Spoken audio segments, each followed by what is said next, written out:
¿Cómo ves? ¿Listo? Ujú.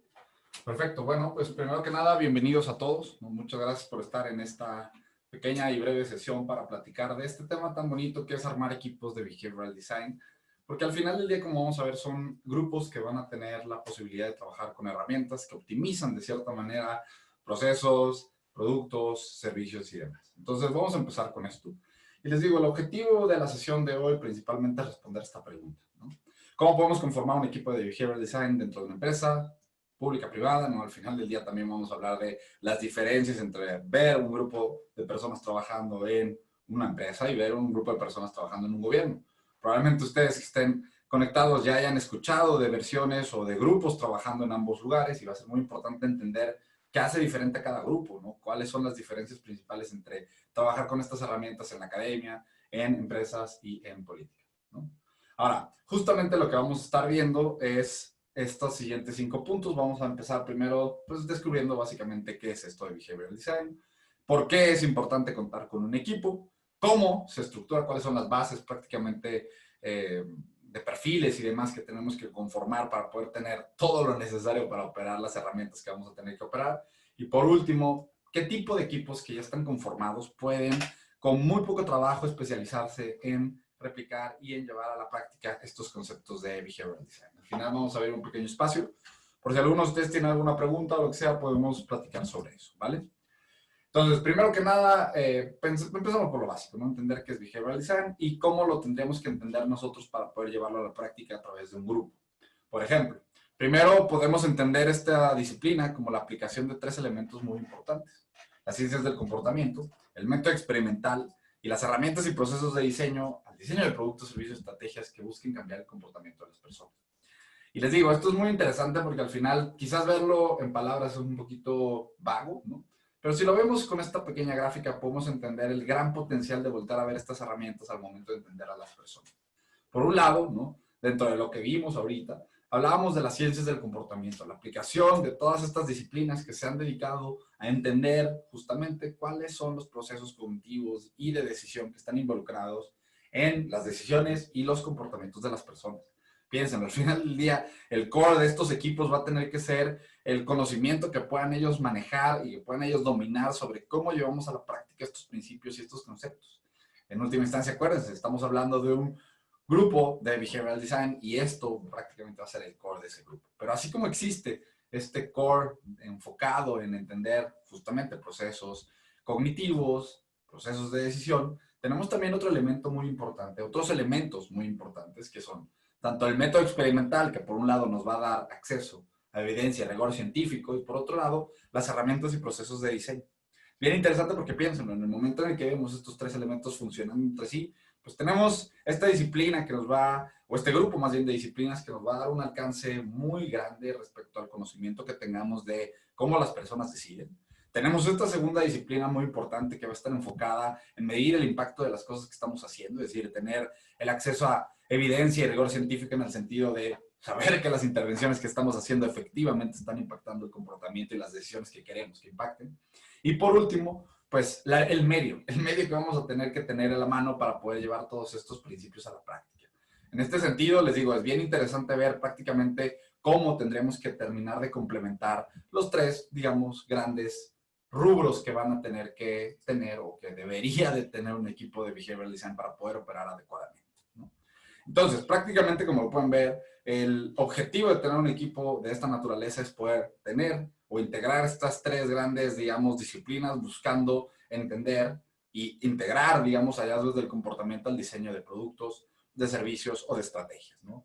Esto va a variar mucho porque al final piénsenlo, hay grupos que trabajan directamente en empresas que tienen productos físicos o que tienen productos digitales y justamente la aplicación de estos conceptos van a ir directamente ligados a, bueno, cómo y qué perfiles específicamente y qué prácticas específicamente tengo que yo tener para llevar a cabo ese objetivo, digamos, empresarial, un poquito más comercial, por así decirlo, pero también vamos a ver los grupos que trabajan con políticas, los grupos que trabajan con programas sociales o con programas de gobierno y que al fin y al cabo van a seguir utilizando las mismas herramientas, pero con un enfoque ligeramente distinto.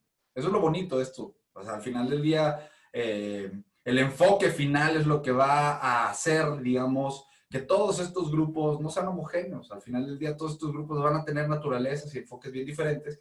Y lo importante es entender específicamente cuál es la necesidad de la institución o del gobierno o de quien sea que lo esté haciendo, ¿no?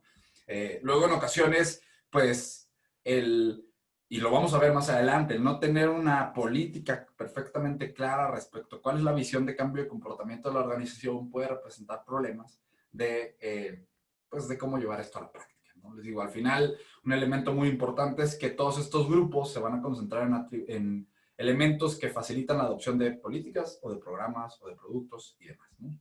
Ahora, un elemento muy importante del concepto de behavioral design es que resalta la importancia de la interacción persona-contexto.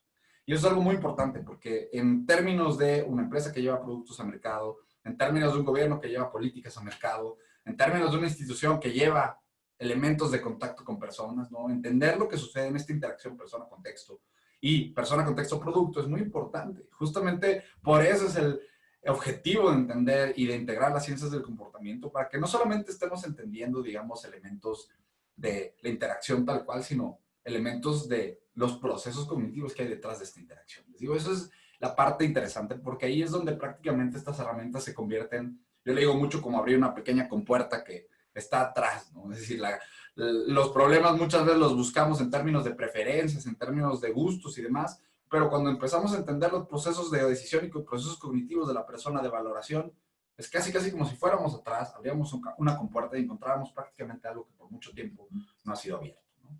Ahora, aquí se vuelve muy importante esto. ¿Por qué? Es decir, la naturaleza de el por qué tener un grupo es importante, ¿no? Es decir, vemos el enfoque hacia esta interacción persona-contexto. Sin embargo, ¿por qué una empresa, por qué una institución específicamente tendría que contar con un equipo? Es decir, ¿cuál es el impacto que le va a generar a una empresa diseñar y estructurar las condiciones para tener personas trabajando con los procesos de diseño y comportamiento, ¿no? Si lo piensan, las instituciones públicas y privadas al final del día dependen de cómo llevan sus productos, cómo llevan sus políticas, cómo llevan sus programas, ¿no? A interactuar con las personas, con los clientes finales de todo esto. Y como les mencionaba hace unos segundos, ¿no? Insertar justamente el conocimiento de cómo llevan a cabo las personas decisiones y cuáles son los procesos cognitivos detrás de las acciones que llevan a cabo las personas, las valoraciones que llevan a cabo las personas y demás. Es una forma muy importante de extraer, digamos, valor de, pues, este conocimiento, ¿no? Es decir, el llevar a la práctica, el conocer a la persona y estructurar el contexto donde decide y donde interactúa con el producto de una forma en la que sea, digamos, alineado estos elementos de comportamiento con el producto, es prácticamente donde se saca mucho valor al respecto de esto. Piénsenlo, en ese momento es donde la adopción, el uso y el reuso de los productos empieza a volverse prácticamente algo simple. El objetivo de todo esto en términos de políticas o de productos es otra vez tomar el entendimiento de la persona para entender exactamente qué es lo que tendríamos que diseñar en relación a el objetivo que queremos, ¿no? Acuérdense, al final nosotros vamos a estar trabajando siempre con un objetivo de cambio de comportamiento y pues todo lo que hagamos va a tener que ir en esa línea, ¿no? Ahora, para poder un poquito contextualizar el éxito y el valor de estos grupos, ¿no? Me gusta mucho la historia de cómo esto ha permeado dentro de los gobiernos. Al final del día es una reducción de la historia que ha pasado, pero es una forma muy fácil de ver dónde está el valor de estos equipos, ¿no? Realmente, si viéramos la historia de esto moderna, ¿no? Podríamos retomarla a partir de 2009-2010, ¿no? 2009-2010, que es el momento, ¿no? En donde, digamos que los grandes gobiernos en el mundo empiezan a voltear a ver estas herramientas como un elemento potencial para integrar al diseño de políticas. Realmente es muy interesante verlo porque a partir de 2009, David Cameron, sabiendo que llega a la oficina de gobierno del Reino Unido a la mitad de una crisis financiera mundial, pues empieza a voltear a ver justamente estas herramientas como elementos importantes para fortalecer el diseño de políticas.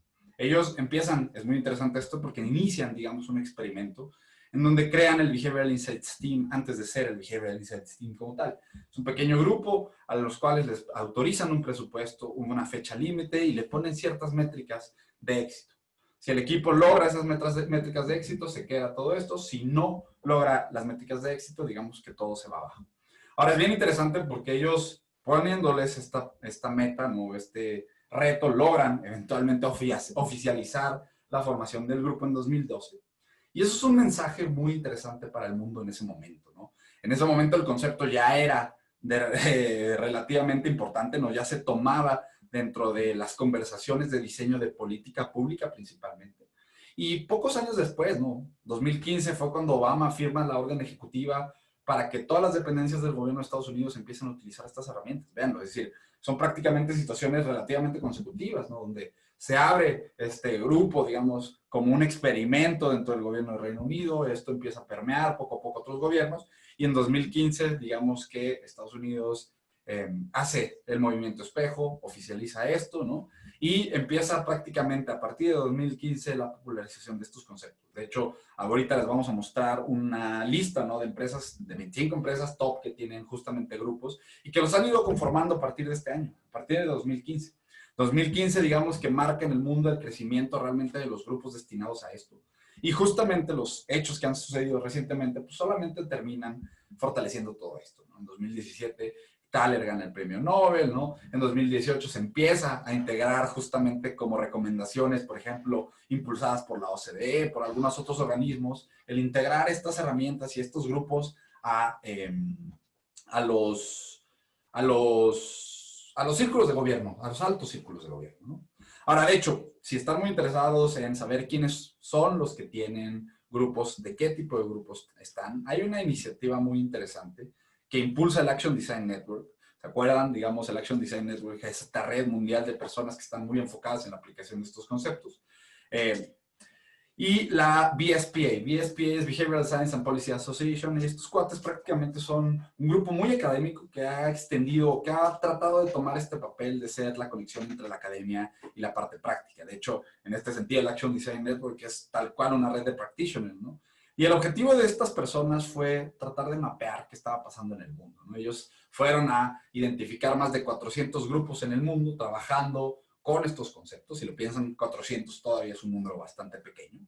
Pero a pesar de todo, ¿no? Pues 400 es un número bastante grande para decir que a partir de 2015 es cuando empieza realmente el despegue de esto. Ahora, ¿quiénes son los países que más han estado o que más han avanzado en esta línea, ¿no? Por ejemplo, Estados Unidos, Reino Unido y Holanda es quizás, o son quizás los mercados en donde más se mueven este tipo de instituciones de manera ya tanto pública como privada, ¿no? Reino Unido tiene una estructura muy grande dentro del gobierno, tanto por el lado del Behavioral Insights Team, que tiene, digamos, esta función medio híbrida, como también por la parte en donde los grupos, como por ejemplo la FCA, ¿no? La Autoridad de Conducta Financiera en Reino Unido, discúlpenme, tiene un grupo interno, ¿no? Varias entidades de gobierno empiezan a tener ya no solamente el grupo que ve todo o que se sobrevé todo desde la oficina del primer ministro, sino que ya las diferentes oficinas de gobiernos, las diferentes entidades empiezan también a crear sus grupos internos, ¿no? Es algo bien interesante porque, véanlo, ellos prácticamente tienen este estandarte de ser los que más han impulsado la permeada de esto a los gobiernos, ¿no? Pero, pues, por el tamaño del mercado, Estados Unidos y Holanda también tienen mucho. Holanda principalmente, o Países Bajos principalmente por el, digamos, por el impulso académico que tiene. Hay muchas universidades que tienen muy buenos programas y que terminan, digamos, produciendo bastantes científicos del comportamiento, ¿no? Ahora, dentro de estos grupos y dentro de estos 400 grupos que mapean las personas de BSPA y el Action Design Network están empresas privadas, instituciones de gobierno, instituciones académicas, digamos, estas tres son naturales, pero también hay muchas organizaciones sin fines de lucro que empiezan a darse cuenta que una forma muy importante de optimizar todos sus esfuerzos y de hacer más eficientes todas sus iniciativas es volteando a ver justamente el comportamiento de los usuarios finales o el comportamiento de sus donantes, ¿no? Al final del día hay mucho potencial para estas cuatro instituciones o estos cuatro tipos de instituciones de voltear a ver y generar grupos internos que trabajen con estas herramientas, ¿no? Como les había mencionado, hay un montón de empresas, digamos, de muy alto perfil que han estado integrando equipos recientemente. Por ejemplo, aquí pueden ver pues, algunas que son prácticamente empresas muy conocidas, ¿no? Y que todos ya tienen grupos enteros de personas. Por ejemplo, Walmart, que está por ahí, tiene un grupo de más de 50 personas trabajando en estos conceptos. Amazon también tiene grupos bastante grandes. De hecho, están permeando y ellos siguen un poquito los modelos más de las empresas grandes. Vamos a hablar un poquito de eso antes, ¿no? Pero los modelos de las empresas grandes tienden a ser grupos centrales en las matrices que envían, digamos, información a minigrupos que hay en los distintos países. Por ejemplo, BBVA tiene un sistema así y así funcionan aquí en México. Walmart también lo funciona así. Amazon está viendo o estaba abriendo recientemente un grupo aquí en la ciudad. Entonces, pues, prácticamente, poco a poco, estas empresas empiezan a ver que esto es parte central de la generación de sus estrategias y, muy importante, de la generación de sus productos. Es decir, uno de los elementos muy importantes que van a diferenciar a las instituciones privadas de las públicas es dónde se ubican los grupos, ¿no? Y al final el objetivo final que toman, ya se los había mencionado, la diferencia principal va a estar en hacia dónde están enfocados. Y la diferencia principal van a ver, ¿no? Es decir, en este lado vamos a hablar mucho de optimizaciones, tanto hacia adentro como hacia fuera de la empresa. Y cuando hablemos de instituciones públicas, vamos a tomar y vamos a ver que tienen un enfoque completamente diferente, ¿no? Ahora, en esta primera o en este primer levantamiento del BSPA se identificaron, ¿no?, que los grupos que han sido reportados, más de 400 más o menos, emplean alrededor de 4.840 personas, y del levantamiento de inicios de este año para el próximo se esperaba un incremento en 25% en la cantidad de equipos. Obviamente, pues esto seguramente se vio modificado por las situaciones recientes, pero vean, es una disciplina que ahorita, o en estos momentos justamente, está teniendo un crecimiento muy importante. También está siendo muy importante el que las universidades poco a poco ya lo empiezan a integrar dentro de las currículas generales, ¿no? En todos los países, en Estados Unidos tienen ya varios años, en Reino Unido ya también tiene varios años, aquí en México recientemente se ha empezado a implementar, en Perú hay universidades que ya lo tienen, en algunos otros lugares de Latinoamérica también hay universidades que tienen, pero piénsenlo, son a cuentagotas. Y son programas que prácticamente cubren lo inicial, las partes más fundamentales de todo esto. Entonces, si bien eso es un aporte importante y al final del día, viendo en términos de desarrollo hacia el futuro, va a ser fundamental eso, ¿no? Todavía estamos en un momento muy inicial del crecimiento de la disciplina, ¿no? Es decir, estamos en pleno crecimiento, pero es muy, muy inicial todavía. Ahora, una cosa que me gusta mucho respecto a los equipos es, pues, hablar con personas que ya tienen mucha experiencia con esto. Y eso es bien interesante porque al final del día, todavía es muy difícil encontrar equipos que tengan más de 5 años, ¿no? Es decir, encontrar un equipo que tenga más de 5 años operando ahorita en estos conceptos es sumamente extraño. Realmente, antes de 2015, el mismo reporte que hace la BSPA solamente tiene registro de 40 grupos. Entonces, vean, es decir, de 40 a 400 en unos cuantos años es un crecimiento bastante importante, ¿no? Ahora, la clave de todas estas personas que ya han tenido todas las experiencias, ¿no?, de hablar, perdón, de tener estos equipos, de generar proyectos durante mucho tiempo, ¿no?, coinciden en algunas cosas, ¿no? De hecho, ahorita les vamos a compartir 5 cositas o 5 elementos que son muy importantes para poder entender, primero, la necesidad de tener un equipo y segundo, cómo, dónde y a qué se tiene que dedicar un equipo de esta naturaleza, ¿no? Aquí les vamos a recomendar, yo les recomiendo esta lectura, es una lectura muy interesante, saquen su teléfono, tomen una foto a esto. Es un artículo que hace McKinsey, ¿no? McKinsey, digamos que recientemente fue una de las empresas que integra un grupo de personas dedicadas justamente al análisis de problemáticas desde la perspectiva o desde la óptica de comportamiento. Y ellos, digamos, recientemente hicieron una investigación muy interesante donde hablaron con algunas de estas personas que tienen los principales grupos, ¿no? No todos estuvieron representados en esta, digamos, en esta investigación, pero si les interesa un poco más de lo que vamos a hablar a continuación, ahí pueden encontrar un poquito más de detalle, ¿no? Ahora, las grandes o el gran éxito de esta investigación es que se enfoca en responder a estas 5 preguntas muy importantes. Y la primera y la pregunta que cualquier persona que tenga la idea o que esté pensando en tal vez hacer un equipo es esto. ¿Y en qué se van a enfocar? ¿No? Es decir, es muy importante definir el foco que va a tener esto, ¿no? Es decir, la propuesta de valor va a ir hacia adentro de los empleados, hacia adentro de la empresa, ¿no? O va a ir más bien enfocada hacia el cliente. Y eso es algo muy importante, porque pareciera que los equipos podrían hacer las dos cosas, pero de cierta manera y por las experiencias de quienes lo han hecho, es muy importante sí darle el enfoque al grupo, especialmente por dónde va a estar alojado, que es el siguiente momento. Pero si vamos a estar trabajando con empleados, pues el foco va a estar mucho abordado a cuestiones como la motivación, la retención, la mejora de toma de decisiones internas, ¿no? Elementos que tengan que ver con sus prácticas comunes. Y si está hacia afuera, probablemente vayamos más hacia elementos como adopción de los productos, ventas, etcétera, etcétera, ¿no? Les digo, lo interesante es identificar desde el inicio qué es lo que nos interesa. Queremos especializarnos en procesos internos y les digo, va a ser muy importante porque tienes que conocer a la profundidad a esa empresa. Si vas a trabajar hacia adentro, dentro del grupo, tienes que tener un perfil muy enfocado a conocer todos los procesos internos de la empresa. De lo contrario, si vas a estar centrado mucho más al cliente, probablemente estés más enfocado en investigadores, en personas que tengan justamente esta experiencia de tocar y de estructurar estrategias que tocan al cliente. Al final del día, pareciera que una persona puede pararse y hacer las dos cosas, pero en la práctica sí es muy importante que estos grupos estén muy especializados, especialmente porque los grupos, como lo vamos a ver más adelante, generalmente tienden a operar como consultores internos. Y entonces, en ese sentido, tenerlos especializados es un elemento también muy importante. En este sentido, los equipos que están centrados en el análisis del comportamiento del cliente tienen que, les digo, involucrar también empleados, capacitar a los empleados. Es decir, el que trabajes hacia afuera no implica que no tengas que hacer el buy-in de la organización. Y eso es algo también sumamente importante. De hecho, una de las cosas que normalmente salen después de trabajar con un equipo es darse cuenta que muchas veces, pues, el éxito o fracaso de estos grupos está más bien en qué tanto buy-in generan dentro de la organización, qué tanto compra la idea de la organización, perdón, qué tanto compra la organización la idea de este equipo y qué también entiende qué hace y para qué funciona este equipo.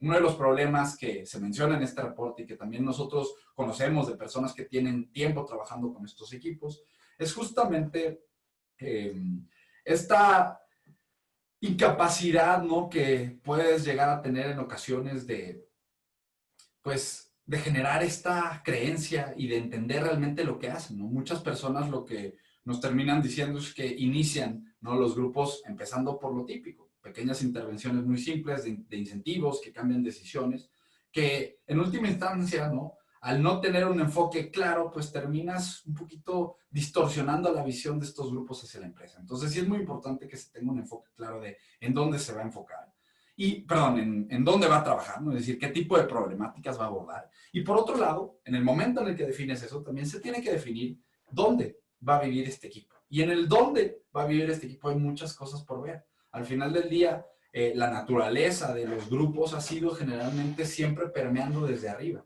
Es decir, en el gobierno los grupos empezaron trabajando directamente en las oficinas del primer ministro, en las oficinas de el encargado de la mejora regulatoria. Es decir, son grupos que vienen generalmente permeando desde arriba hacia abajo, ¿no? Pero no siempre van a tener que permanecer ahí. Es decir, en ocasiones el propósito de la unidad va a ser lo que determine dónde va a estar en la organización. Por ejemplo, hay muchos grupos, y principalmente los grupos que trabajan con producto, ¿no?, tienden a estar no trabajando directamente en la parte estratégica arriba, sino irse directamente lo más cercano posible a los productos, a los servicios de las personas. En algunos casos, por ejemplo, las empresas, o perdón, los equipos de Behavioral Design incluso no están físicamente en el centro corporativo por eso, porque buscan de cierta manera tener mucha más agilidad y mucha más posibilidad de salir a investigar con personas, salir a investigar a sucursales, etcétera, etcétera, ¿no? Al final del día, pues como decían o como dicen algunas personas, movernos fuera de la organización significó, ¿no?, que teníamos un mayor acceso a los clientes y que podíamos agregarle valor de manera más tangible. Esto es algo muy interesante porque les digo, depende de cuál sea el enfoque. En otras ocasiones, ¿no?, y generalmente los grupos que trabajan hacia adentro tienen el problema de, al no venir de arriba, no generar las condiciones necesarias para que se puedan hacer las modificaciones de contexto necesarias en las empresas. Les digo, es bien interesante verlo porque estas dos partes, principalmente esta segunda parte, muchas veces no se considera, muchas veces, ay, pues ¿dónde va a estar? Pues ahí lo ponemos y que ponga a trabajarse con las otras áreas. Pero el dónde y el a qué le responde dentro de la organización terminan muchas veces o en muchas ocasiones siendo pues lo que determina el éxito o fracaso de esto, ¿no? Y luego viene la pregunta más quizás importante, ¿no?, la que muchos de ustedes seguramente están diciendo, bueno, está muy padre saber que lo tengo que, y que tengo que dar una visión muy clara de esto. Está muy padre saber que tengo que identificar muy bien dónde es el punto estratégico más adecuado para mi grupo. Pero, ¿cómo lo compongo?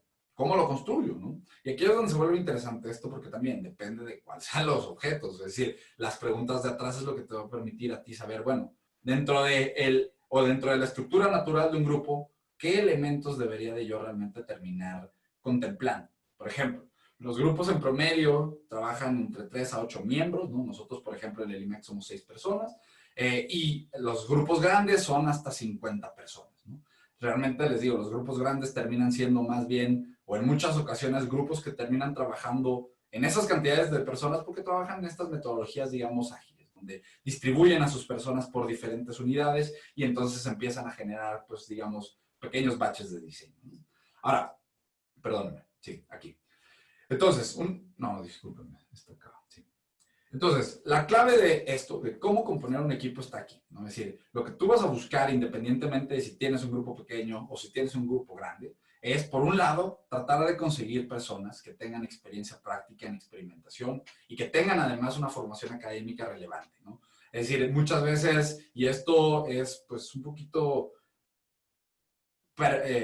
polarizado, ¿no? Es decir, hay muchas personas que te dicen, no, no necesitas tener esta formación, hay otras personas que sí. En mi experiencia, en la experiencia de las personas que yo tengo cercanas, es mejor cuando las personas tienen esta formación a profundidad de los conceptos de psicología, de los conceptos de comunicación, pero todo eso también es, de cierta manera, trasladable por experiencia, ¿no? Muchas veces estas disciplinas, pues son disciplinas bastante nuevas y realmente las personas no tuvieron en muchas ocasiones oportunidades de especializarse en esto hasta hace 5, 7, 8 años a lo mucho. Y entonces, muchas veces, pues justamente conformar un equipo con vasta experiencia práctica o académica es algo muy difícil.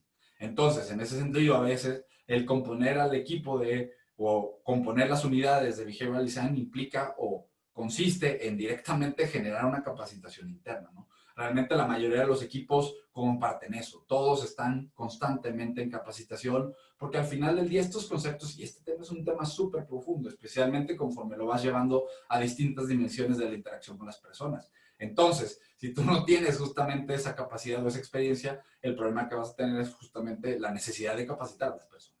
Pero el objetivo es simplemente que tengan este conocimiento. Entonces, ya se ha adquirido por medio de formación o por medio de capacitación externa. La clave no es poder tener a 8 o 10, el número de personas que estén en el grupo, teniendo el entendido de las herramientas, teniendo el entendido de los conceptos y teniendo el entendido de la visión. Les digo, al final del día un elemento muy importante es la visión del grupo. Y la visión del grupo es algo donde muchas veces se generan problemas. ¿Por qué? Porque los grupos normalmente inician con lo que le llaman el low hanging fruit, es decir, el resultado inmediato y fácil de tangibilizar. Y al final del día, ¿no? De hecho, uno de los elementos que van a encontrar en este reporte es justamente los efectos negativos de iniciar por ese camino, ¿no? Al final del día generas un buy-in bastante interesante, pero terminas en muchas ocasiones desviando la aplicación de estos conceptos a pequeñas aplicaciones simples y muy inmediatas, cuando realmente el concepto de behavioral design igual, mientras más profundo lo lleves, mientras más conocimiento tengas de las personas, puedes llegar a tener intervenciones mucho más sofisticadas y mucho más efectivas, ¿no? Entonces, por un lado, es bueno generar esto, pero también, como van a ver en el documento y como van a ver si ustedes se sientan a platicar con una persona que tenga varios, digamos, años manejando un grupo, les van a decir, es muy importante que la visión no esté solamente en el impacto inmediato, es muy importante que todo esto se entienda como un proceso en donde no vamos a tener resultados en 5 minutos, si al final del día hay que investigar un contexto, hay que generar justamente las condiciones para poder hacerlo. Y el problema de muchas veces estas low hanging fruits es que se hacen a través de intervenciones que no requieren investigación.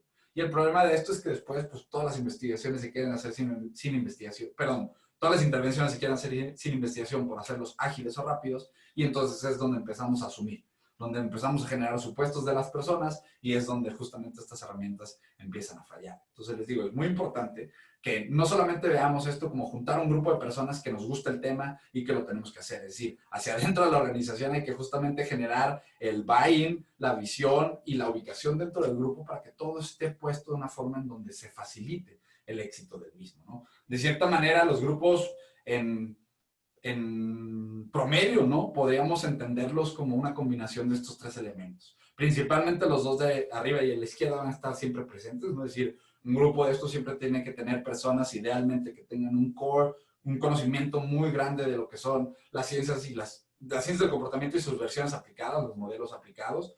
Y por otro lado, una parte muy importante tiene que estar enfocada en investigación y evaluación. Es decir, al final de investigación de usuario también y evaluación de impacto. Es decir, esta parte es lo que nos va a permitir saber que lo que estamos haciendo, que lo que estamos diseñando y que lo que estamos incorporando en distintos conceptos realmente tiene éxito. Y eso es también donde muchas veces, y una de las findings del reporte del DBSPA es que la mayoría de los equipos que trabajan con esto carecen justamente o tienen esta pata un poquito coja. Esta parte, si se fijan, es algo que pues está muy fuerte y siempre ha sido bastante fuerte dentro de la academia, pero en las organizaciones, por agilidad y por costo, normalmente lo dejamos de lado. Y es un elemento que lamentablemente se vuelve muy importante. De lo contrario, asumir cuando hablamos de comportamiento es prácticamente dispararnos a nosotros en el pie y pues lamentablemente muchas veces los problemas de los equipos empiezan en este momento, donde no tienen la capacidad de investigar y entonces tenemos que traer una tarjetita de conceptos y empezar a trabajar con eso, ¿no? Y si bien pues eso es lo que puedes hacer en última instancia en la vida de tu equipo, probablemente eso no sea lo más adecuado, ¿no? Y por último tenemos la parte en donde vamos a ver distintas variaciones, que es la parte o la tercera pata de todo esto, que es la que soporta el dónde vamos a trabajar. Tenemos que tener una persona y un grupo de personas que estén dentro de este equipo y que tengan conocimiento de los procesos o de las políticas con las que vamos a estar trabajando. Como les decía, una parte muy importante de la investigación sí es la persona, pero otra parte muy importante es entender cuáles son los procesos, cuáles son las políticas, cuáles son los elementos del producto que nos podemos o no podemos evitar, ¿no? Cuáles son las cosas que sí podemos quitar, cuáles no.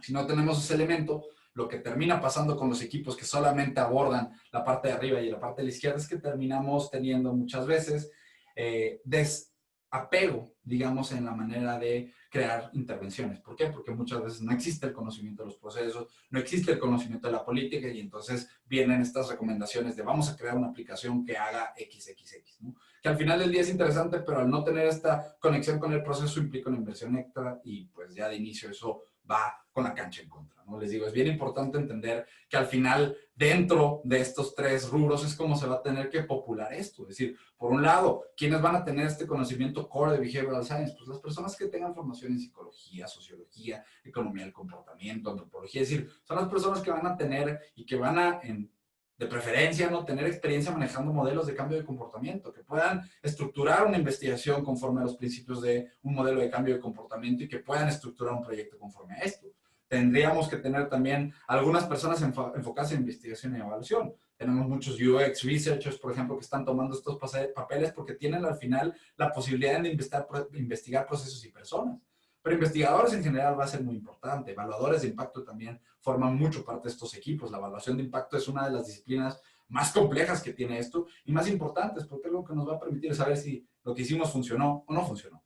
Y por último, ahorita está empezando a tener mucho éxito el uso de data scientist. Y aquí es donde se vuelve muy interesante, ¿no? Es decir, realmente las aplicaciones más importantes de Data Science aquí no están tanto en la parte de crear aplicaciones de inteligencia artificial y demás, sino más bien en investigación, ¿no? Cómo utilizamos grandes bases de datos para reflejar patrones de comportamiento que le permitan al equipo entender dónde hay problemas de comportamiento que se tienen que modificar. Y por último tenemos, les digo, esta parte final que muchas veces se adquiere de personas que tienen mucho conocimiento del proceso o de procesos de gobierno. Es decir, el Behavioral Insights Team completa personas que tienen justamente elementos de investigación y evaluación y expertise de Behavioral Science con expertos de gobierno, personas que tienen 20, 25 años en la gestión pública y que tienen la capacidad de entender cómo presentar estas ideas y cómo permear estas ideas hacia afuera. Les digo, al final del día, uno de los problemas principales que tiene Behavioral Science en general es cómo generas la compra de tus ideas. Y para eso es muy importante que todo el proceso de ideación y demás esté conectado, ¿no? Ahora, lo que vamos a ver de diferencia aquí es, bueno, estos triángulos de abajo a la derecha van a cambiar cuando los estemos llevando en organizaciones públicas o cuando lo veamos en organizaciones privadas, ¿no? Es decir, en las organizaciones públicas, esta tercera patita va a estar muy enfocada en personas que sepan de la gestión pública, que sepan de la creación y de la evaluación de políticas y programas sociales. De lo contrario, prácticamente tienes a personas que saben mucho de esto, pero que no lo pueden llevar a la práctica. Les digo, es muy importante que terminemos de redondear estos perfiles para que entonces el equipo tenga prácticamente los elementos necesarios para ir haciendo todo su trabajo.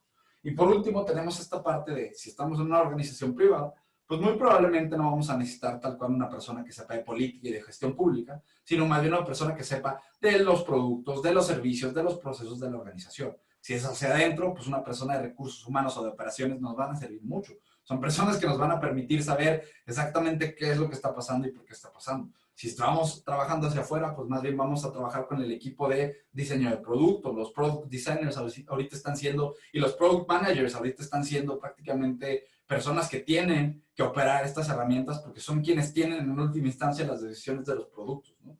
Entonces les digo, es bien interesante verlo porque hay cosas que se comparten, ¿no? Es decir, estos expertices en investigación, evaluación y behavioral science se tienen que mantener, pero no es suficiente. Tienes que tener una persona que te permita llevar ese conocimiento tercero, ese complemento de conocimiento a la práctica. Y por último, una pregunta, bueno, no por último, pero para seguir más bien con esto, hay una pregunta muy importante aquí. Y tiene que ver con este concepto del buy-in y demás. ¿Qué puedo hacer yo para que mi equipo tenga éxito? Y en este sentido, una clave, ¿no? Ya lo que ha funcionado muy bien en el historial es la interdisciplinariedad de los equipos, ¿no? Es decir, al final del día, si bien existe y es muy importante tener este core de conocer los modelos, de conocer los conceptos, de conocer los procesos cognitivos de la persona, ¿no? La interdisciplinariedad es algo muy, muy importante para terminar, por un lado, de redondear las ideas y de terminar de tener estos perfiles necesarios para operar, ¿no? Es decir, les digo, el objetivo de esto es poder distribuir tu expertise y que distintas personas puedan asegurarse de que tienen los elementos necesarios para poder estar operando un programa, perdón, un proyecto desde la fase de investigación, diagnóstico, diseño, experimentación y demás, hasta la parte del escalamiento, o el momento donde se escala, después de haber identificado que tuvo éxito y que tiene las condiciones para ser replicado, ¿no?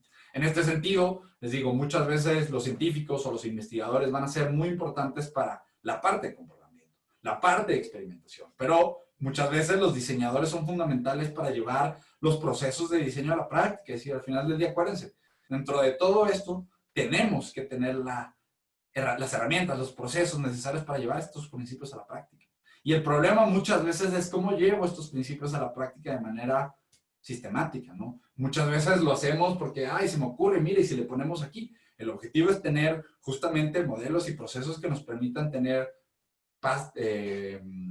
análisis, ¿no? Que sean replicables y que tengan, digamos, pasos ya previamente determinados y que no sean fáciles, digamos, de operar o de modificar por las personas que lo están operando, ¿no?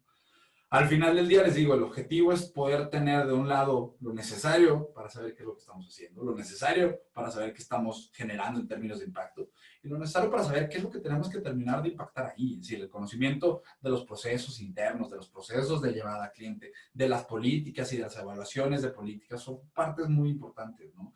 Y eso, de cierta manera, le quita algo de glamour a todo esto, porque es decir, al final del día, pues vemos un poquito los grupos trabajando más bien en ideas, como si fueran diseñadores de ideas, y realmente prácticamente el 90% del trabajo de un equipo de Behavioral Design está más bien en la parte, pues, ruda de llevar a la práctica los elementos de investigación, de hacer las experimentaciones, de hacer los levantamientos necesarios de contexto. Entonces, realmente, las personas que trabajan con esto, solamente el 10% del tiempo vienen a hacer estos momentos de ideación, identificación de intervenciones de comportamiento. Entonces, por eso, también es muy importante la interdisciplinariedad de los equipos y el saber que vas a tener el soporte hacia adentro.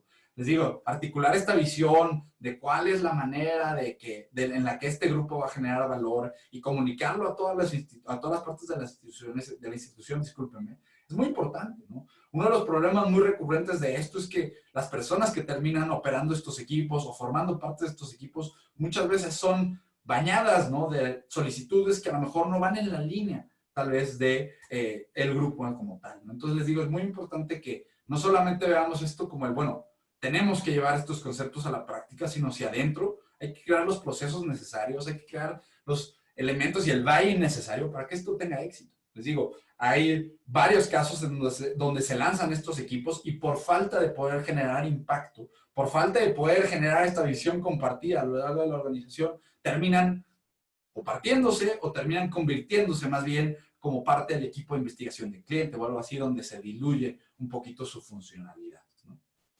Ahora, un elemento también muy importante es esto. ¿Cómo vamos a generar o cómo vamos a demostrar que esto realmente está generando un impacto? Es decir, si bien los otros 4 pasos son importantes, pues esto también termina siendo fundamental, ¿no? Y en este sentido les digo, muchas veces el problema es que nos enfocamos mucho en generar impacto inmediato, quizás sesgando de cierta manera las intervenciones a cosas muy simples.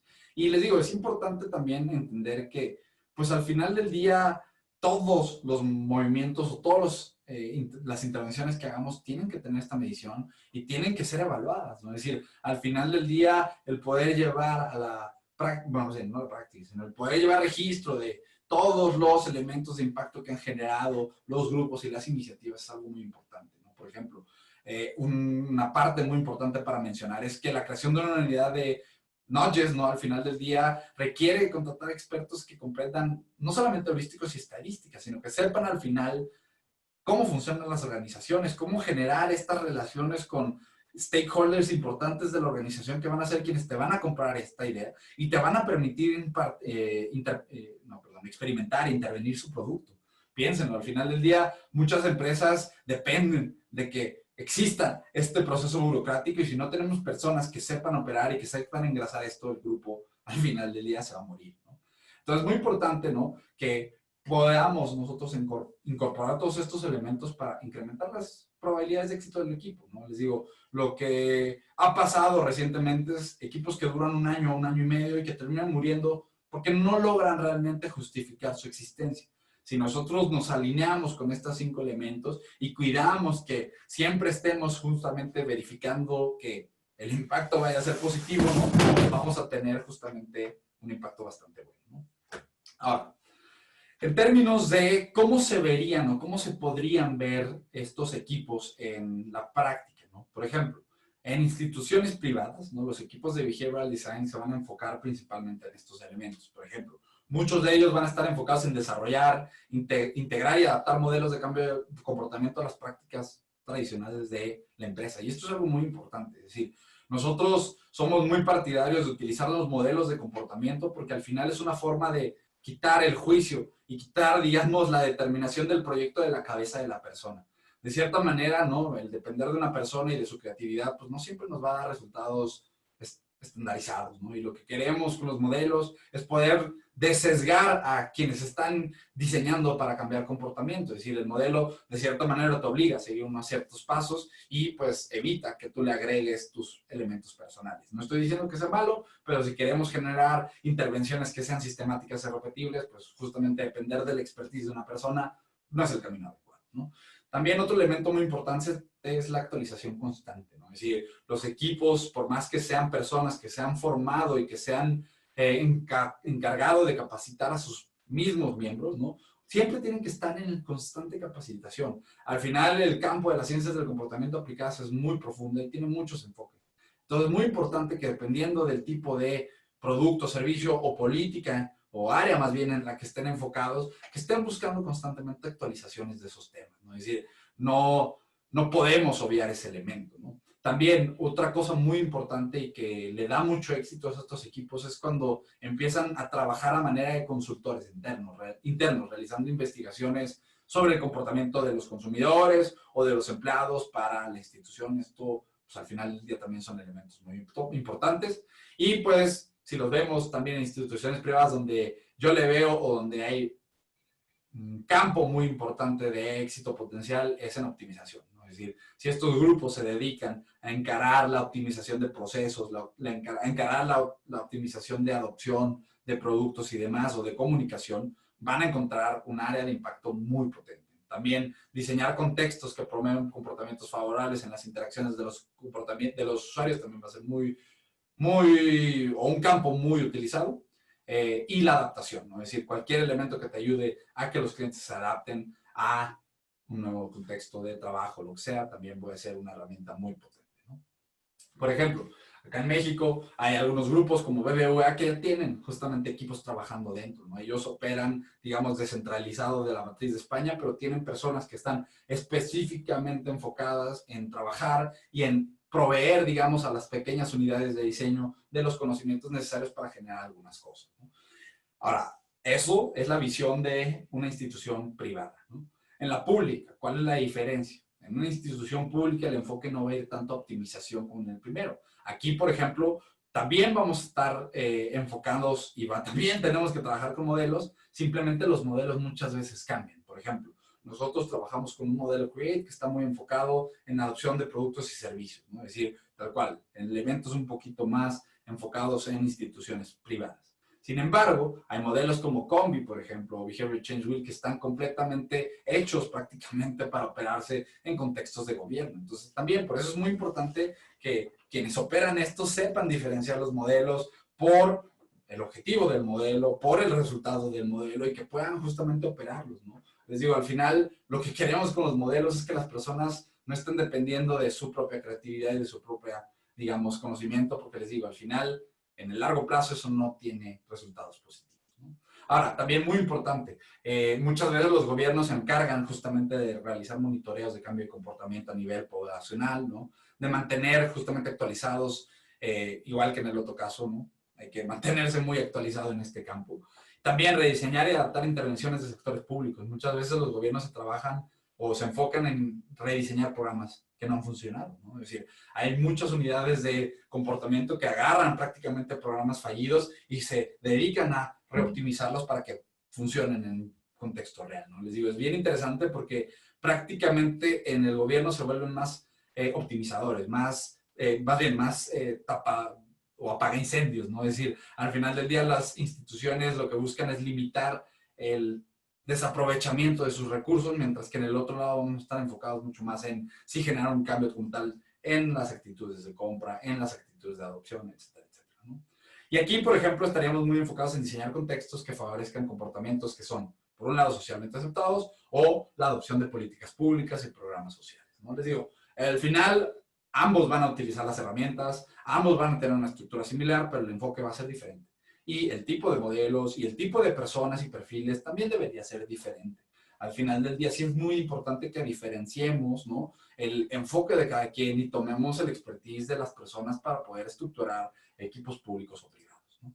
Por ejemplo, en términos de gobierno, ¿quiénes llevan o quiénes han hecho esto ya desde hace tiempo? Reino Unido es una de las instituciones públicas más avanzadas en todo esto. De hecho, ellos han avanzado mucho la disciplina a través del permear estos principios en el Commonwealth, ¿no? Australia, Sudáfrica e incluso Singapur son países que a través del Commonwealth han tenido el acceso a estos principios y, por ejemplo, en el caso de Singapur, se han convertido en uno de los países que más éxito ha generado con esto.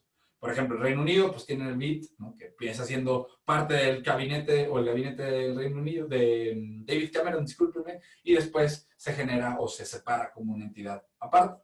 Después les digo, viene este momento donde más bien el gobierno empieza a crear sus propias unidades en sus dependencias de gobierno. Y también tenemos otra visión en donde tenemos, por ejemplo, instituciones académicas, ¿no? Y tenemos algunas instituciones académicas que empiezan a permear o empiezan a utilizar estos conceptos. IDEAS 42 o IDEAS 42, por ejemplo, es una institución un poquito híbrida, ¿no? Es decir, ellos tienen buena parte de sus miembros son académicos como tal. De hecho, su círculo casi fundador es un grupo académico, pero poco a poco se han llenado, ¿no?, de lo mejor de los dos mundos. Tienen un grupo de académicos muy fuerte, pero por el otro lado tienen un grupo muy importante de personas que están conociendo justamente la política pública, el diseño de política pública, la evaluación de política pública, etcétera, etcétera. BEAR, por ejemplo, es una de las fuentes que a nosotros nos gusta mucho. BEAR es una organización completamente académica que vive dentro de la Escuela de Negocios Rotman de la Universidad de Toronto. Y ellos prácticamente son un grupo completamente académico, enfocado en generar teoría, enfocado en generar práctica, pero siempre desde la academia. Ellos utilizan mucho alumnos de Rotman para justamente crear material y sacar, pues, cosas muy buenas, ¿no? Ellos están mucho más enfocados en avanzar teoría y de hecho ahorita BEAR tiene un acuerdo muy importante con, no me acuerdo qué institución es, pero ellos van a estar justamente teniendo o impulsando una agenda muy fuerte de conexión entre la academia y la práctica durante los próximos años. Y, por ejemplo, la escuela también de negocios, ¿no?, del MIT, la escuela Sloan, también tiene un grupo de personas que trabajan con estos conceptos. De hecho, mucho, ¿no?, de la parte académica se está concentrando recientemente justamente en la parte de alta dirección. Como les decía, pues muchas veces los grupos vienen impulsados de arriba y generalmente es donde más tienen éxito. Es decir, las intervenciones que en mi experiencia y en la experiencia de las personas que manejan grupos tienen más éxito cuando están completamente estructuradas por o digamos, soportadas por un CEO, ¿no? Es decir, realmente, incluso los casos más exitosos de todo esto, las empresas más avanzadas en la generación de sus grupos, vienen principalmente porque los CEOs fueron los que dijeron, ¿sabes qué? Es que esto es lo que tenemos que tener, ¿no? Entonces, justamente las escuelas de negocios están empezando a permear muchos de estos conceptos a la alta dirección, que también es algo muy importante, ¿no? Ahora, en términos de estructura, habilidades y responsabilidades, herramientas y demás, ¿cómo se estructura un equipo? Ya hablamos brevemente de perfiles, ¿no? Pero en este sentido, vamos a reforzar un poquito el cómo se debe estructurar, ¿no? En términos de enfoque, ¿no?, dada, y esto es algo muy importante, por lo complejo que es el comportamiento y por lo profundo que son las ciencias del comportamiento, les digo, muy importante que se defina qué va a hacer este equipo, ¿no? ¿Qué va a hacer y qué no va a hacer este equipo? Porque al final del día, les digo, uno de los elementos que tiende a generar mucha fricción cuando se crean grupos es que se le cargan muchas veces responsabilidades que no pueden hacer, ¿no? Por ejemplo, luego se les cargan elementos o problemas de comportamiento que no son de comportamiento como tal y son más bien problemas de infraestructura. Entonces, muy importante, les digo, que hacia adentro de la organización se genere la visión compartida de qué es esto, para qué es y en qué sentido va a funcionar, porque de lo contrario, muchas veces se le cargan justamente figuritas que no corresponden y entonces pues termina siendo un mal experimento porque nunca vi lo que esperaba, ¿no? Ahora, dentro del enfoque hay prácticamente dos enfoques principales, ¿no? El 28% de las empresas que están dedicados a esto lo hacen directamente en temas de consultoría, ¿no? Por ejemplo, el Banco Interamericano, JPAL, el BIT, Ideas 42, Busara, nosotros somos parte de ese grupo. Y del otro lado tenemos los enfoques que están más hacia dentro de las empresas, que son personas o grupos que están internos y que se enfocan en llevarlo a los productos o a los empleados, ¿no? Uber, Netflix, Airbnb, Amazon, la fundación de Bill y Melinda Gates, Apple, Facebook, Walmart, todos ellos tienen grupos que se encargan no de operar como tal de consultoría, sino más bien ser consultores internos, ¿no? Ser consultores de los productos, de los servicios, de los empleados de estas mismas empresas, ¿no? Y ya como para tener una estructura, ¿no? Yo sé que es un poquito difícil ver esto, pero la estructura ideal de un grupo tiene estos tres elementos, ¿no? Tienes que tener una persona que sea el líder del grupo y este líder, algo muy importante que tiene que tener es que tiene que prácticamente considerarse un evangelista. Tiene que ser la persona que va a poder sentarse enfrente de la empresa entera, contarles y comprar a todas las personas. Es decir, prácticamente tiene que ser la persona que evangeliza al equipo y que permita que se genere esta visión compartida dentro de la organización, ¿no? Principalmente, y la mayoría de las personas que operan estos grupos generalmente tienen alguna clase de formación académica en ciencias del comportamiento o tienen mucha experiencia trabajando con esto. Les digo, el objetivo es que principalmente esta persona pueda operar modelos. Si esta persona puede operar modelos, prácticamente el funcionamiento del equipo va a ser completamente diferente, ¿no? Y luego de ahí, prácticamente este líder se va a encargar de operar los tres brazos, ¿no? Los tres brazos de los que hablábamos. Este brazo muy enfocado en el entendimiento de la teoría de comportamiento, en saber llevar a la práctica algunos conceptos, en poder conectarse con el CBO, digamos, y poder operar justamente los principios del modelo. Tenemos una persona que quizás no va a estar tan enfocada en eso, sino más bien en los temas de evaluación y medición de impacto, ¿no? Les digo, es muy importante que tengamos una persona que sepa estructurar desde el diseño del programa, desde el diseño de la intervención y no post-intervención, el método para medir los impactos que están generando. Y por último, les digo, tienes que tener esta persona que tenga análisis estratégico, que conozca procesos, que conozca políticas, que pueda mapear, que pueda investigar, que pueda servirte como la persona que te va a ayudar, digamos, a generar o a, sí, a generar los elementos, los inputs estratégicos que necesitas trabajar con esto, ¿no? Ahora, ¿cuáles son las responsabilidades principales de un equipo de Behavioral Design? Prácticamente las responsabilidades se pueden reducir a esto: mapear y auditar constantemente los procesos internos o externos, dependiendo del enfoque que tenga el grupo, para entonces encontrar dónde hay barreras de comportamiento hacia las acciones que me conviene o que quiero generar. Acuérdense, si estamos hacia adentro, probablemente trabajemos con retención, con motivación de empleados, etcétera, etcétera. Y lo que queremos entender es cuáles son las barreras que nos permiten o que no nos permiten retener a los empleados y que tenemos que quitar del contexto para facilitarlas, ¿no? En este sentido, les digo, las herramientas que se tienen que acompañar de un equipo son los modelos. O sea, les digo, somos un poquito insistentes con esto, pero en la práctica, si no tienes un modelo, pues dependes de tu cabeza y depender de la cabeza de alguien, les digo, pues no siempre es bueno. Los mapas de contexto, que son inputs muy importantes para poder plasmar la investigación y poder justamente hacer análisis un poquito más congruentes de todo lo que estamos tratando de analizar, tener la posibilidad de generar planes de experimentación que generen estos elementos de medición y tener esta práctica de actualización constante, ¿no? Les digo, eso es algo muy importante. Y en términos de modelos, hay muchísimos modelos. Les digo, hay algunos que están muy enfocados a gobierno, hay otros que están muy enfocados a política pública, a empresas, a productos, a servicios. Hay otros que están muy enfocados en cierto tipo de intervenciones, ¿no? Les digo, el objetivo es que la persona que opera este equipo o las personas que operan este equipo puedan diferenciar, puedan saber para qué les sirven estos modelos y cómo abordarlos, ¿no? Por otro lado, muy importante, el conocer cómo generar estos mapas de contexto, el conocer cómo podemos nosotros estructurar las condiciones e identificar las condiciones de un contexto que nos permitan entender pues las dimensiones de la decisión que está tomando la persona. Y por último, este concepto de los planes de experimentación. En el tema de los planes de experimentación, lo interesante es que cada vez es más fácil acceder a personas que no tengan tal cual formación en RCTs o experiencia con RCTs, pero que tengan experiencia y formación con otros medios de experimentación. A/B testing, ¿no? Sí, A/B testing es una forma ahorita muy ágil de generar investigación, especialmente por el elemento virtual, en donde podemos pues prácticamente crear caminos distintos para las personas y medir y ver qué es lo que está sucediendo. Por último, estas prácticas que les permiten a las personas estarse actualizando constantemente es muy importante. Por ejemplo, esta es una práctica que nosotros implementamos con cualquier equipo con los que trabajamos, ¿no? Para entonces, o para finalmente darles los medios para que ellos estén constantemente en formación.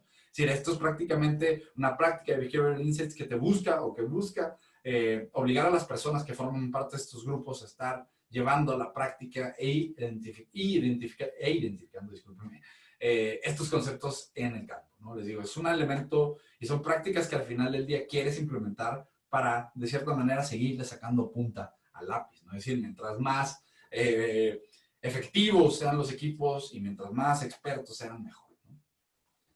Ahora, ¿qué equipos, ¿no? O cuáles son las áreas populares en donde podrían generarse equipos o generarse las condiciones para que se forme un equipo de behavioral design?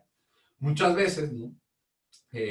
La forma más fácil de permear estos conocimientos es a través de alguna clase de formación, ¿no? Es decir, realmente tomar equipos que ahorita están haciendo investigación de usuario, tomar equipos que están trabajando en problemas de UX de alguna aplicación, trabajar con equipos que están haciendo optimizaciones de recursos humanos, que están haciendo mapeos organizacionales, ¿no? Es decir, esos equipos que al final del día tienen que hacer estos procesos de investigación y diagnóstico, tienen la posibilidad de formarse en Behavioral Science y empezar a operar modelos y empezar a tener, digamos, estos enfoques un poquito más alineados a diseñar comportamientos, ¿no? Eso es muy importante porque al final, si ustedes están o si tienen un equipo que se concentra en alguno de estos elementos, ¿no? Adopción, uso de productos, comportamientos financieros, comportamientos de salud, de ventas, de educación, etcétera, etcétera, van a ser grupos que se pueden beneficiar considerablemente de tener estos conceptos y de tener estas herramientas. Les digo, estos conceptos y estas herramientas están específicamente diseñadas para diseñar contextos que cambian comportamientos. Entonces, tener personas que puedan operarlos en estas diferentes áreas van a hacer que esos conceptos sean y esos contextos sean sumamente poderosos, ¿no? Al final del día, digamos, es muy importante ver esto, ¿no? Las instituciones públicas y privadas dependen de la interacción que tienen con las decisiones y con los comportamientos de los clientes. Entonces, gracias a esa dependencia, es que un equipo de behavioral design te va a permitir sacarle mucho provecho, insertar conocimiento del comportamiento y decisiones de sus clientes y diseñar, rediseñar elementos del producto, rediseñar elementos de las estrategias de llegada a mercado o de comunicación para que entonces estos productos interactúen mejor con las personas y, en última instancia, ayuden a cambiar su comportamiento, sea un comportamiento de adopción o sea otro tipo de comportamiento. Es decir, al final del día, piénsenlo. El generar adopción de las personas de un producto implica cambiar su comportamiento. Entonces, prácticamente cualquier equipo que esté trabajando en llevar valor a las personas podría beneficiarse de estos elementos, ¿no? Entonces, bueno, pues con esto finalizamos, ¿no? Si están interesados en desarrollar un equipo o algo así, tenemos nosotros un pequeño curso donde revisamos algunos modelos, algunas de las prácticas, por ejemplo, esta práctica de Behavioral Insights la vimos ahí. Y bueno, ahorita estamos por empezar un curso en menos de un mes, entonces tienen hasta el 4 de septiembre para obtener $200 de descuento si quieren, les interesa. Tomen una foto de ese screenshot y a ese QR, digamos, y ahí van a poder encontrar todos los detalles, ¿no? Entonces, básicamente, con eso finalizamos. Me gustaría abrir el espacio para ver si hay alguna pregunta. Pero básicamente es eso, es decir, el objetivo de crear un grupo es traer valor de las ciencias del comportamiento a las prácticas que están haciendo las organizaciones y poder justamente insertar este conocimiento para diseñar mejores productos, servicios y estrategias, ¿no? Hay dos preguntas. Dos preguntas, sí. Ajá. Aldo pregunta, buenas noches, ¿qué tan factible es que en el sector público de México particularmente se tenga la disposición a invertir en Behavioral Design? ¿Y cuáles son las principales barreras? Es interesante la pregunta porque hay algunos grupos que operan de manera encubierta, ¿no? Es decir, hace tiempo me tocó trabajar o platicar con una persona que eh, trabajaba directamente en un gobierno de Tamaulipas, en un gobierno de una localidad de Tamaulipas. Y esas personas justamente lo que me decían es, mira, yo hago esto, pero no puedo decirle a las personas que lo hago porque entonces entro en problemas, ¿no? Entonces es interesante porque también ahorita hay muchas iniciativas que se están lanzando desde presidencia que tienen principios de comportamiento. Sin embargo, no se está utilizando, no se está anunciando de esa manera, ¿no? Hay personas que tienen justamente contacto con Ariel y con todas estas personas muy prominentes en presidencia y que están sacando algunas iniciativas, pero están medio encubiertos, ¿no? Un poquito parte de eso es la opinión pública, no siempre es bien recibido estas intervenciones de cambio. Y por otro lado, la verdad es que no sé qué les puede estar deteniendo el publicarlo, pero sí es algo que hay personas, pero es difícil que se llamen de esa manera. Entonces, yo no diría que no es que ya, no es que se esté haciendo, pero pues yo diría que tal vez no hay tanta propensión a invertir en eso y por eso no lo publican como tal, pero no te sabría decir ahí algo. Y una pregunta de Arturo, pero le pido que nos especifique porque dice, como consultor externo, ¿qué recomendarías? Como consultor externo, me imagino que debe ser la pregunta hacia, bueno, yo como consultor externo, ¿qué puedo hacer, no? Como consultor externo, digamos, tienes la posibilidad de estructurar un equipo, ¿no? Nosotros, por ejemplo, el IMEC es un equipo de consultores externos que entramos a abordar problemas con empresas, con instituciones. Al final, pues es prácticamente eso, ¿no? Es decir, un grupo de consultoría que busquen insertarse en estos conceptos tendría que tener también los mismos expertices, ¿no? Tendría que tener la posibilidad de medir, tendría que tener la posibilidad de conocer procesos y tendría que tener la posibilidad de tener este conocimiento de modelos y de principios de comportamiento, ¿no? Idealmente, ¿no? Pues te diría, consigue un equipo, ¿no? Pero pues a veces no se tiene, ¿no? Muchas veces cuando no se tiene un equipo, pues se buscan personas, ¿no? Se hacen grupos de consultores que algunos tienen la expertise de medición de impacto, otros tienen la expertise de otras cosas, entonces, pues ahora sí que depende mucho de lo que puedas tú hacer en esas condiciones, ¿no? Y también tenemos una pregunta Sí. de John Díaz. ¿Qué diferencia hay en equipos de behavioral design entre instituciones privadas que se dedican a productos y las que se dedican a servicios? Saludos desde la Universidad Autónoma de Bucaramanga, Colombia. Hola, John. Pues mira, la principal diferencia va a estar también en dónde reflejan su trabajo, ¿no? Es decir, al final ambos van a estar muy enfocados en entender a las personas, entender un proceso de interacción, cliente, producto, contexto, ¿no? En ese sentido van a estar igual. Lo que sí va a cambiar mucho es las herramientas que van a terminar utilizando para diseñar, por ejemplo, ¿no? Es decir, el diseño de elementos de un servicio muchas veces es completamente diferente a los elementos que utilizas para diseñar sobre un producto físico, ¿no? Entonces, realmente el foco de entender a una persona y su interacción producto-contexto va a seguir. Mucho de lo que va a cambiar es las herramientas que terminan usando tanto para investigar como para diseñar en esas situaciones, ¿no? ¿Qué detiene la adopción de estas técnicas? Pregunta Arturo. Híjole, muchas veces y ahorita en mucha medida ha sido, por ejemplo, la formación tal cual de equipos, ¿no? Es decir, les digo, al final mucho de lo que termina y lo que está pasando son grupos que terminan incorporando algunos de estos conceptos. Y, por ejemplo, en la experiencia que se puede recopilar de esto, ¿no? Muchas veces lo que sucede es que se generan, ¿no? Algunas intervenciones replicadas muy simples, muy rápidas, pero cuando tiene o cuando viene el momento complejo de hacer los mapeos hacia dentro de la organización y de poder estructurar las intervenciones, ahí es donde quizás no se tienen todos los procesos y todas las capacidades para hacerlo. Y entonces tenemos problemas de replicación, tenemos problemas porque los grupos empiezan a replicar intervenciones que no están ajustadas y entonces dejan de tener muchas veces éxito, ¿no? Ese es uno de los caminos fatales que tienen los grupos y yo te diría que es uno de los problemas principales que tienen estas herramientas. Y por otro lado es también la competencia interna, ¿no? Piénsenlo. Al final del día, un equipo de behavioral design para una institución es prácticamente esto o un equipo de conocimiento del cliente o un equipo de UX. Entonces, muchas veces, pues la misma competencia interna termina permeando o termina, digamos, predando estos equipos porque pues también, es decir, no todas las personas tienen la capacidad y las ganas de mantener un grupo de 6 personas operando, ¿no? Perfecto. Ya no me preguntas. ¿Ya no hay más preguntas? Perfecto, pues bueno, miren, con esto finalizamos esta sesión.